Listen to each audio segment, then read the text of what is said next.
L&T మేము కట్టలేము దీన్ని అని చేతులెత్తేస్తే దాన్ని ఎల్ఎన్టీ ఆస్తిగా ఒక ప్రైవేట్ సంస్థ ఆస్తిగా ఉన్న మెట్రోని, హైదరాబాద్ మెట్రోని తెలంగాణ ప్రజల ఆస్తిగా మార్చిన ఘనత ఈరోజు కాంగ్రెస్ ప్రభుత్వానికి, రేవంత్ రెడ్డి గారిది. వారి దగ్గర నుంచి మెట్రో మనం తీసుకుంటే అది ఎవరి ఆస్తి అవుతుంది? ముఖ్యమంత్రి గారి ఆస్తి అవుతుందా? రేవంత్ రెడ్డి గారి ఆస్తి అవుతుందా? తెలంగాణ ప్రజల ఆస్తి అవుతుంది కదా. ఆర్టీసీ ఎవరి ఆస్తి? కేసీఆర్ ముఖ్యమంత్రి ఉంటే కేసీఆర్ ఆస్తి అయిందా? ఇప్పుడు రేవంత్ రెడ్డి గారు ముఖ్యమంత్రి అయితే రేవంత్ రెడ్డి గారిది అయిందా? తెలంగాణ ప్రజల ఆస్తి. అలాగే మెట్రోను కూడా తెలంగాణ ప్రజల ఆస్తిగా మార్చుకొని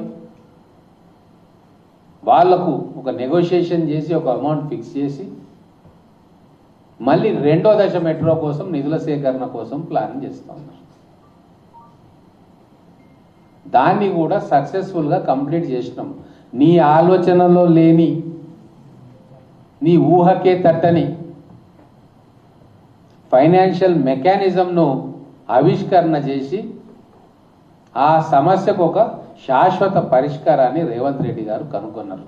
నిపుణులతో మాట్లాడిండ్రు, ఆర్బీఐ గవర్నర్ గారు వస్తే వారితో మాట్లాడిండ్రు, గతంలో భారత ప్రభుత్వానికి ఎకనామిక్ అడ్వైజర్స్గా పనిచేసిన వాళ్ళతో మాట్లాడిండ్రు. ఈ ఫైనాన్సెస్ మనం ఎట్లా తీసుకురావాలి, స్కోప్ ఏంది అని చెప్పి చాలా శ్రద్ధతోటి మనసు పెట్టి దాన్ని బతికించుకోవాలి.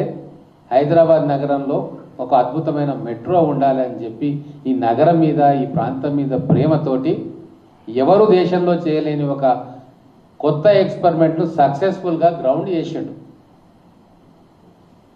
కేటీఆర్ వానాకాలం చదువులకు, కేసీఆర్ చదువులకు ఇది అర్థం కాలేదు, వాళ్ళ ఆలోచన కూడా చేయలే. కానీ రేవంత్ రెడ్డి గారు, ఈ రాష్ట్ర ప్రభుత్వం చేసింది, సక్సెస్ఫుల్గా చేసింది. ఎల్ఎన్టీ తోటి ఒప్పించుకున్నాం, 100% మెట్రోని ట్రాన్స్ఫర్ చేయించుకున్నాం, వాళ్ళకు కావాల్సిన నెగోషియేటెడ్ సెటిల్మెంట్ ఒప్పుకున్నాం.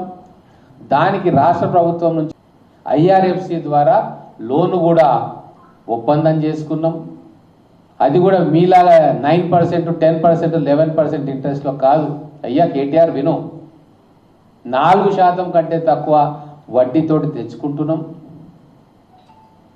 దాంట్లో కేంద్ర ప్రభుత్వం చూపాల్సిన చొరవ చూపుతలేదు. కిషన్ రెడ్డి గారు చొరవ చూపాలి, ఆయన కూడా బాధ్యత ఉంది.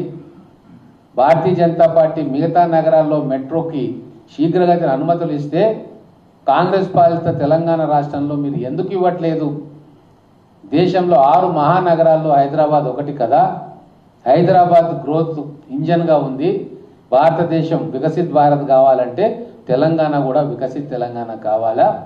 అహ్మదాబాద్ మీద చూపిస్తున్న ప్రేమ, ముంబై మీద చూపిస్తున్న ప్రేమ హైదరాబాద్ మీద కూడా చూపించాలి అని చెప్పి ఒక ప్రతిపక్ష పార్టీ ముఖ్యమంత్రిగా సూటిగా ప్రజావేదిక ద్వారా ప్రశ్నించాడు.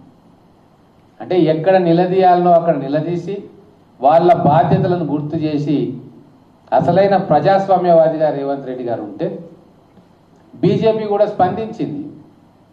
కిషన్ రెడ్డి గారు, మరి ముఖ్యమంత్రి గారు ఇష్యూని ప్రజల ముందు ఇచ్చిండ్రు కాబట్టి చేయకుంటే ప్రజల్లో పలిచనైతం లేదా మా పైన వ్యతిరేకత భావం వస్తుంది అనుకున్నారు. ఏమైనా సరే వారు కూడా కట్టర్ గారి దగ్గర, అశ్విని వైష్ణవ్ గారి దగ్గర, సంబంధిత శాఖలు, అర్బన్ డెవలప్మెంట్ కావచ్చు, రైల్వేస్ కావచ్చు, కూర్చోబెట్టి మాట్లాడింది.